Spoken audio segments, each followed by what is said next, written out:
세계적인 그룹 방탄소년단의 제작자 방시혁은 최근 한 시상식에서 제가 감사한 마음을 전하고 싶은 분이 있다. 음악을 할 수 있게 해준 윤명선 형이다. 라며 감사의 인사를 전한 적이 있었습니다. 윤명선은 대한민국에서 장윤정을 모르는 사람이 없게 만든 메가히트곡 어머나를 비롯해 조용필, 임영웅, 송가인, 이승철, 장민호, 정동원 등 수많은 스타들의 노래를 만든 가요계의 황금손으로 최근에는 MBN 현역가왕에서 분위기에 휩쓸리지 않고 확고한 음악적 기준을 바탕으로 심사위원 중 가장 정확한 심사를 한다는 평을 얻기도 했는데요. 그러나 그랬던 그가 하는 것마다 실패해서 수십억을 떠안게 되었고 무려 15건이나 고소고발을 당했다고 하는데 윤명선에게도 대체 무슨 일이 있었던 것일까요? 69년생인 윤명선은 어린 시절 아버지가 자유분방했던 탓에 할머니와 함께 살아야 했고 집안이 가난해서 많은 어려움을 겪었는데 하지만 이런 불우한 환경에도 항상 부모님께 감사했던 이유는 예술가로서 재능을 물려주셨기 때문이라고 합니다. 대학생 때만 해도 음악에 대한 지식이 없던 윤명선은 그저 등록금을 벌기 위해 어느 날 음악하는 선배에게 기타를 빌려 이틀 만에 크리스탈이라는 노래를 만들게 되는데요. 그리고 MBC 신인가요제에 참가하게 되는데 이 곡으로 그는 놀랍게도 장려상을 수상했고 그 경험을 계기로 전공이 행정학이었음에도 이후 본격적으로 음악의 길을 걷게 됩니다.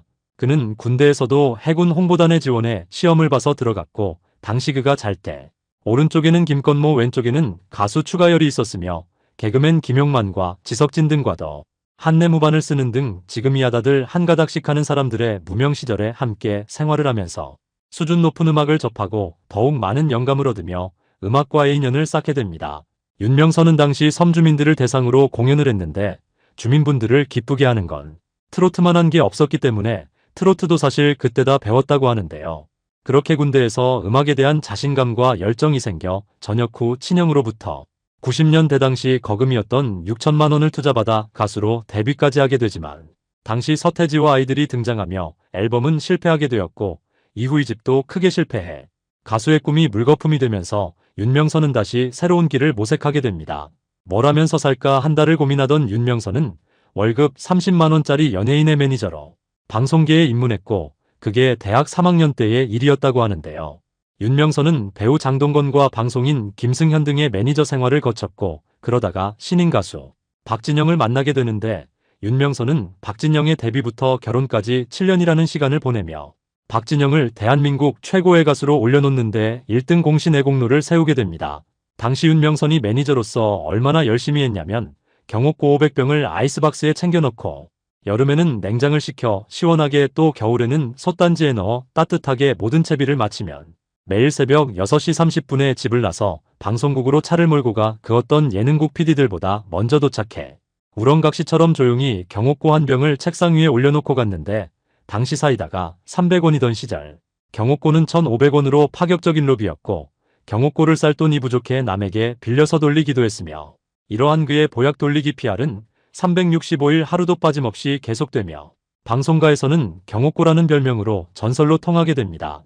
이러한 성실함에 PD들은 박진영을 예능 프로에 출연시킬 수밖에 없었고 박진영의 대성공으로 흐릿하기만 했던 윤명선의 인생도 서서히 윤곽이 드러나기 시작하게 되는데요.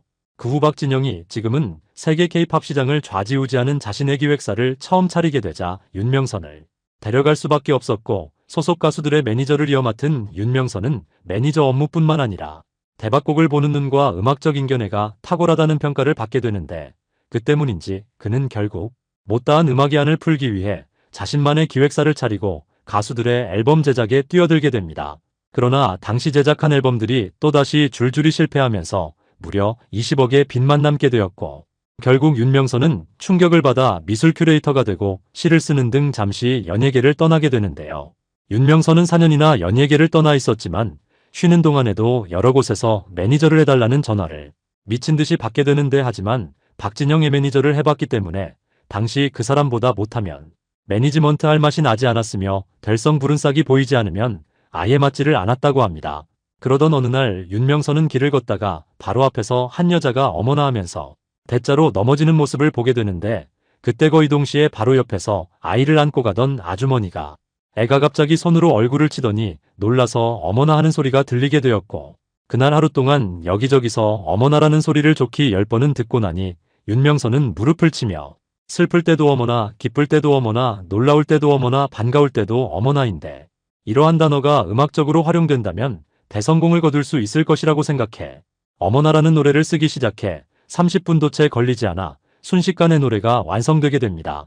사람들은 어머나를 어쩌다 뜬 노래인 줄 알고 있지만 윤명선은 어머나의 성공을 99% 확신하며 작곡상도 따놓은 당상이라고 생각했었다는데요. 그는 무슨 더듬이라도 달고 나온 사람처럼 뜰 것 같다 싶은 사람은 귀신같이 알아봤고 대중이 좋아하는 코드다 싶은 건 꽉 쥐고 놓치는 법이 없었는데 어머나는 처음 개은숙의 제의로 만들어졌지만 정작 개은숙이 도박 사건을 일으키면서 취소가 되는 바람에 이후 가수 주현미에게 곡이 넘어가게 됩니다. 그러나 주현미는 어머나 어머나 이러지 마세요 라는 부분을 듣고 도발적인 가사 때문에 자신의 나이대에 부를 노래가 아니라며 가사를 바꾸면 부를 수 있다는 조건을 냈지만 윤명선은 주현미가 불러주면 노래가 무조건 뜰 수 있음에도 노랫말을 바꾸면 곡이 이상해지기 때문에 결국 주현미의 요청을 거절하게 됩니다. 그 후 어머나는 또다시 가수 김혜연에게 돌아가게 되지만 김혜연 역시 곡을 듣더니 아이 엄마가 부르기에는 적절치 않다는 이유로 거절을 하게 되는데요. 결국 이 노래를 부를 가수를 찾으려고 송대관, 엄정화 등 무려 7명의 가수에게 제안을 하게 되지만 모두 거절당하고 있던 중 한 기획사의 사장으로부터 전화가 걸려오게 되는데 그곳은 바로 신인 가수 장윤정의 데뷔를 준비하던 기획사였습니다. 윤명선은 어머나로 음반을 취입하고 싶다기에 일단 가수 얼굴이나 한번 보자고 했고 그렇게 장윤정을 소개받았는데 매니저 생활을 오래 하다 보면 얼굴만 봐도 답이 나오기 때문에 오디션도 볼 필요도 없이 얼굴만 한번 딱 보고 오케이를 했고 나중에 노래를 들어보니 노래도 제법 잘하네라고 느꼈다고 합니다. 그러나 본래 걸그룹 멤버로 활동하기를 원했던 장윤정은 어머나를 듣더니 처음에는 이러지 마세요 라고 시작하다가 마지막에 내 사랑이에요 다 줄게요 라고 하니 지나치게 도발적이라고 생각해 어머나를 거부하며 밤낮을 가리지 않고 울기까지 했다는데요. 그러나 이후 어머나로 장윤정은 데뷔하자마자 일약 스타덤에 오를 수 있었고 이 노래 덕분에 윤명선 역시 KBS와 서울가요대상에서 작곡가상도 수상하며 과거 붙어 있었던 20억의 빚도 모두 청산할 수 있게 됩니다. 그는 이후 이승철의 서쪽 하늘과 송가인의 엄마 아리랑 등 많은 히트곡을 제작하며 큰 성공을 거두게 되었고 그러던 중 가장 특별한 인연을 맺게 된 가수의 앨범을 제작하게 되는데 그 앨범은 바로 매니저 시절에 그를 지켜주며 응원해준 여자친구이자 나중에는 아내가 된 정혜선의 앨범이었습니다. 사실 그가 경호골을 돌리며 활동할 수 있었던 원동력도 아내의 음악적 소질을 발견하고 빨리 돈을 벌어 앨범을 내주고 싶은 간절함이 있었기 때문이었는데요. 결국 윤명선은 25년이 지나서야 그 약속을 지킬 수 있었고 그 후 정혜선의 앨범은 3집까지 제작해 그 모든 꿈들을 이룰 수 있게 됩니다. 또한 작곡가로서의 성공을 발판으로 윤명선은 한국음악저작권협회 회장으로도 취임을 하게 되는데요. 윤명선은 회장 당선 이후 강력하게 개혁의 총대를 메고 부정부패 척결과 적폐 청산을 이끌게 되는데 그러나 이때 그에게 불만을 가진 세력에 의해 업무상 배임과 횡령 심지어는 폭행까지 무려 60여 건의 사안으로 고소를 당하며 협회의 정상적인 운영은 심각한 방해를 받게 됩니다. 그 후 윤명선이 취임 후 받은 각종 고소고발건은 모두 무혐의 처분과 무죄 판결을 받게 되었고 협회는 사법수단을 악용해 정확한 사실에 근거하지 않고 악의적으로 행한 것들이 다 밝혀졌다. 더 이상 협회 운영을 방해하는 고소고발 행위를 중단하여 음악인의 명예를 실추시키지 않기를 강력하게 요청한다고 전하기도 했는데요. 인간의 탈을 쓰고 어찌 그렇게 하는지 참으로 힘겨운 날들을 보낸 윤명선은 이에 대해 남을 위한 길을 간다는 것은 참 어려운 일인 것 같다. 개혁을 원한다는 것은 곧 죽음을 각오하지 않으면 갈 수 없는 길임을 깨달았다고 밝히며 법적 싸움을 힘겹게 끝낸 소감을 털어놓기도 했습니다. 윤명선은 그간 수많은 실패와 좌절에도 끊임없이 다시 일어나 부딪혔고 결국 인생을 성공으로 이끌며 많은 젊은 트롯 가수들 그리고 방탄소년단의 제작자로부터도 귀감이 되는 인물이 될 수 있었는데요. 그렇게 열심히 살아온 윤명선, 이제는 그의 삶에 더 이상의 좌절은 없기를 바라며 작곡가 윤명선에게 여러분의 따뜻한 응원을 부탁드립니다.